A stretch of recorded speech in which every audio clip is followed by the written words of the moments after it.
We are getting word that there is smoke coming from the Vatican right now, and it is white. So let's go to our ABC News partners at the Vatican.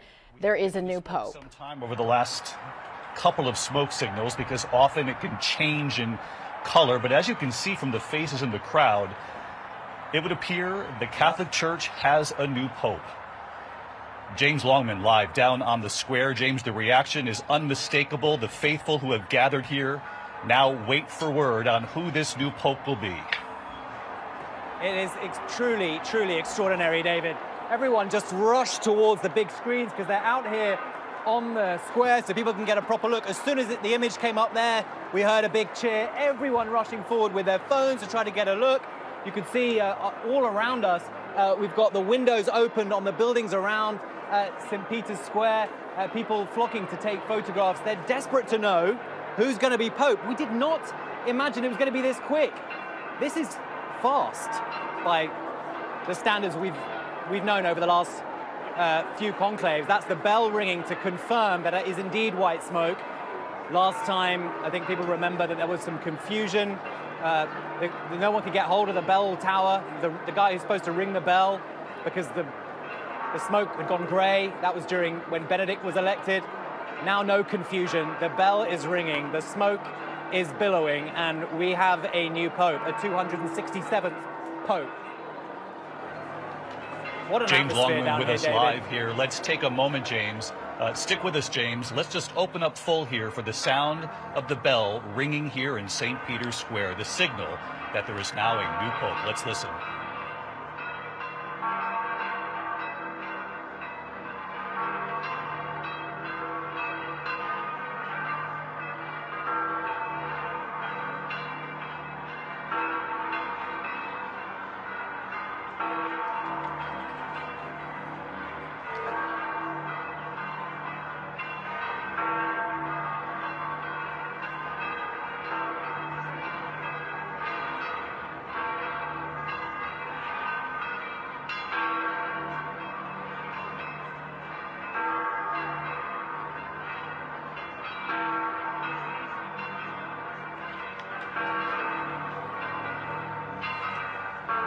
Of course, for those of you watching back in the United States, we wanted to allow you to feel as though you're right here at the Vatican with us, to hear the bells ringing. You can see the tens of thousands who've gathered in St. Peter's Square, the smoke coming from that chimney, unmistakable, the white smoke that we had been waiting for. And obviously we know that inside the Sistine Chapel right now, the 133 cardinals, the electors who chose the new pope, and one of them in that room will now serve as the next pope of the Catholic Church. We know inside the room what happens, and this is where it gets a little tricky. The Secretary of State, Pope Francis's Secretary of State, would be the person who would ask the cardinal, do you accept? What could be tricky is if perhaps he's the choice. We do not know who the next pope is. He was one of the main contenders here. But whoever it is has been asked, do you accept? And once they accept, they then are asked, what name would you like to have?